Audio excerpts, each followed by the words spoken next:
Waalaikumsalam warahmatullahi wabarakatuh. Gowwa ada jedhan namni jaarsa guddaa gidduu taa'u. La ilaha illallah. Marah ko ka ba ma? Ha? Sirru maare akki kun? Sirru maare? Kabaja barnu sadanu na marah ko ka ba ma? Usurre miskina taate ma miskina ni Maare maala si maal gidduu godha jettoo sojaatu. Ne? ta'ullee haa jaarsi kan jiru maal godhana ishin gidduudha. Bu'uuree bakka Lallabadhu waan qabdu lallabadhu. Ankoon mataadha. amma dhaala jechuudha kenna waa maalama sii kenna laal kenna. Yookatiin anaan deeminaan jedhi yookaan ijaarsa kee buusi. Afoo dilillah arrabbii jedhee afoo tusinee jedhee akka barbaadda wal godha. Inni jaalatu barsilumaa. Maal waan? Bal'aan maal barbaadde naan ifa jedhanii isin hin gaafanne isin duraa bu'uu feetanii isin hin gaafanne ni kennaan gaafadhe.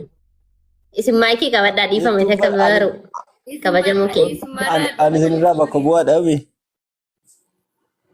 Lakki kaa'e dhiisa haa isaanuu nama of danda'an isaanuu taa dubbatanii. Haadha musliim yookaan jaarsa kee buustaa yookaan anaan bu'inaan jette lamaan keessaa tokko filadhu.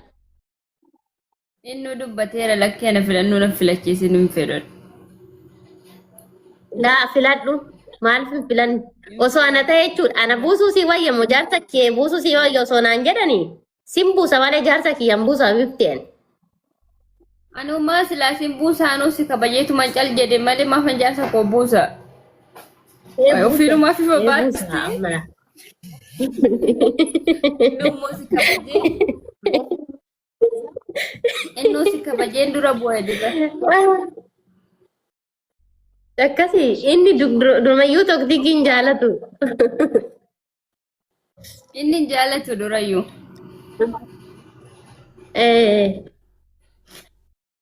Abu Muslim. Akkasii. Amma dubbii sagantaa dhumnee nu jalaa bada bakka nagaan naa tura baabaa kiyya yenee galbii yenee ayyoon yenee galbii yenee hulluu nagaree bakka.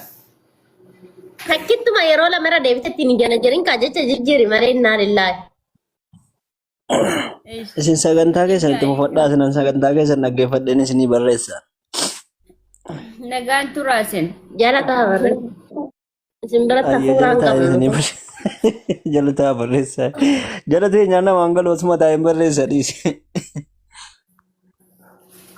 Hangas kennaa qoyi si mataan dhukkubaara bullee dhugeera. Naskaffeen danfisadhee dhufa ishii wallaahi waan hin beekan. Hanga sanii daqiiqaa lama caalaan turu bishaanuma bicha ibsaatti danfisa. Dafifadhu kottaayyee. Ammasitti Abu Muslim jaalala isaanii naa ibsani uummata kanatti taa'iman hangana jaalatan. Jaalalli miidiyaa irratti ni ibsamu qaada fe'e. Miidiyaan jaalalan ibsu bara jaalala jibbisiisma maal jechuudha.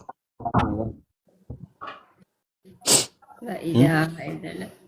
Mara koo qabama. Egaa maal? Naa Miidiyaa jaalala ibsu argitee beekta.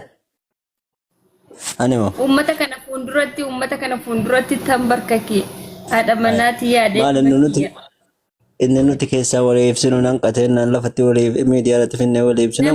Namni baabaru kan namni naabaru.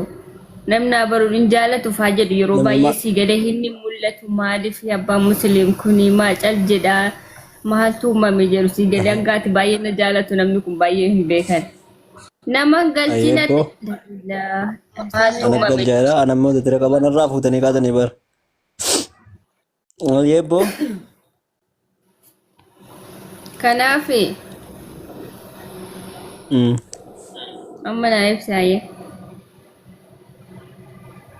Miidiyaan jaalalan ibsu jaalala jibbisiisaa isin jedhe bara miidiyaa irratti jaalala isin ibsu miidiyaa irratti jibbaa isin ibsuun.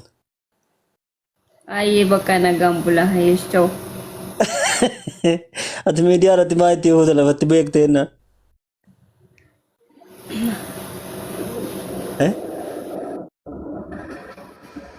Guyyaa gara duwwaadhaan hin siibsen nageenya uummate. Tuun faxaran tuun isaan nyaatin.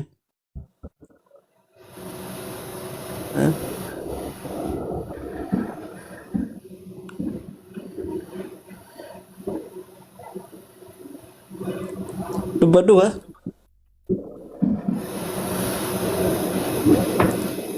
dubbadhu Sachooy.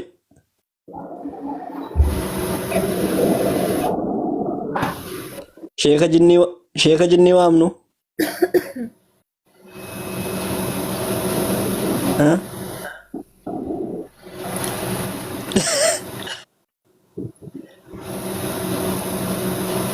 Sachooy.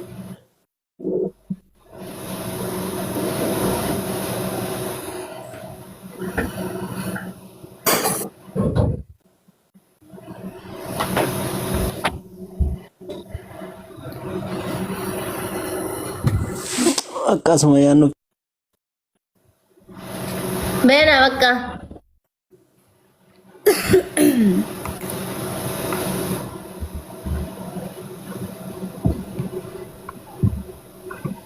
Abu Muslim beena. Bye bye. Olitti deebiin inshallah. Dubbiin nu jalaa bada amma wallahi waan jechuun jalaa bada waan ta'eef. Galgala olitti deebina miseejariin guruppii goone. Nisan maaf osoo hin taane beektaa? Anillee yoo bayaan jiru danda'een hin barsiisu. Haqiiquma gaafa quraana kanallee na qaraasisuu hin walumaa. Quraana sama fakkeenya nama biraati irratti seeranan qaraami. Hatta mana barumsaatti tam fakkeenya sheekni si fuuldura taa'e takkatti teettee sanuu nama sabaa kee hin taane masree jechuudha irratti qaraata. Yoo dogongorte akkana jedhisiin jedha inni lafitti itti irratti qaraata isarratti waa tokko hin ta'u gaafa bayaanii wal qaraasisnu Ugusiin qabamu bar numa wal irratti waan qibxit jettu fakka daa'imaa taatuuf jecha singalu waan inni moos ilaa bakka sanatti biraatti yoo lallabadhus na jala deemii hin jedhaan yookaan immoo yoo inni na dhokatee na jala dhufe maalan godha beektaa tokkiikiin isaa na bira jiramii asii mana banee jira tokkiikii isaa ofirratti ergeetiniin akka inni ittiin hin seenne jechuudha silkii lama qaba kan isaatiin ofirratti ergeetiniin zim jedheetiniin gasti kiyya keessa of teechisa. Akka inni sillaallee kun hunduu.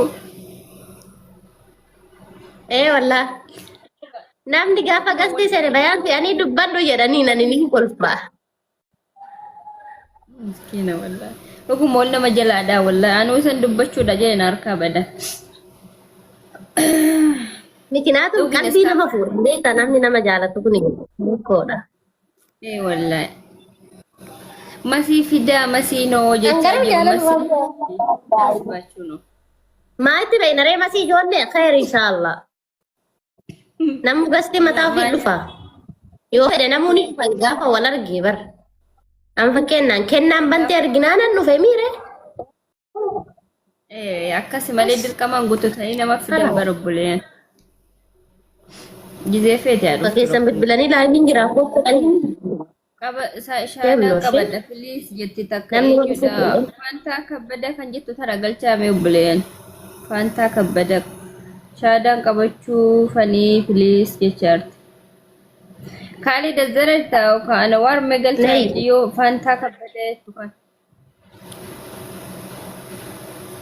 Ustaz Kali dazzala aya mata dureen kee maalidha? Hojiin keenya asirratti maalidha sumeen ibsi? Akkan jedhe garuu kaayyoo ilmi namaa kuni kaayyoo jiraatuuf qabaami ati maadhaaf jiraatta sumee kanaan boodame. awal shi beekta kanan uumamee fi kan rabbiin kiyya na uumeefillee akkan isa gabbaruuf namas ta'e jinniin akka na gabbaraaf akka anaan gabbaraniif an uume jedha rabbiin suuraa zaariyaa keessatti jechuudha. Kanaaf xiqqaffa wanti nani jiraadhu fi akka gabbaraniif malee isaanii hin uumne jedhe rabbii subhaanahu wa ta'ala quraana isaa keessatti. Xiqqaffa rabbiin gabbaruufanii kan irratti immoo akkuma rabbiin gabbaruun dirqama natti ta'e waan keerii dalagadhu keessatti keerii dalagachaa karoora jireenya mataa kiyyaan qaba sigalee silazii rabbiin fiixannoo abaasu fa'a akkasi waa baay'een qaba. Ameen. Jechuun amma isaan keessaa ganaa nama keessa wanti ijoonatiin hojjedha inshallah rabbiin ammoo umurii kiyya aftee keessatti fi keessatti kanan hojjedha wanti ijumaa inni ijoon. Inni ijoon tokkoffaan wanti ijoon irratti dalagu beektaa islaamummaatti nama waamu yaani barumsa xiqqoo amma qabu tanaanii miti. Sigalee nuti ganaadha amma reefu kun wallaan ija xiqqishumaan banataatiin hin jirraan. Malee nama dandeettii barachuu yookaan barsiisuu qabnu tana miti. Bas waama beeknu sanirraa namaan ittiin gahaa jirra malee dandeettii waa barsiisuu sadarkaa waa barsiisuu sanirra hin jiru nuti. Bas waama beeknurraa waan dhageenye waan agarreerraa namatti himnaa sanirratti ibiddi maal akka ta'e waan beeknuu fi ibidda sanirraa akka of baraaraniif jecha waan beeknurraa isaaniif himna malee nuti sadarkaa kanarratti nama barsiisaa hin jirru barachaa jirra malee jechuudha. Laakiin wanti ani irratti hojjedhu maali barataan jira of dura moo barsiisuu ilmaan tiyya barsiisuu awwalli madrasaan beektaa haadhaadha. Sigalee namni addunyaa kanarratti jalqaba madrasaa ijaarayyuu haadhaadha. Yoo ilmoo hin danne gadi baatillee baratuu hin dandeettu jalqaba mana keessatti. Mana keessarraa ka'ee hanga alaatti, hanga ollaatti, hanga aanaatti, hanga gandaatti, hanga addunyaatti ganaa barsiisuun fedha inshaallah. Rabbi jedhe. Akka kanaa miti kaa ganaa laala jechuudha. Kaayyoon itti jalaa qaama uffadhee, harka kiyyattis uffadhee, fuula kiyyattis uffadhee, bakka kalaas. Okay? Amma mikinaatuun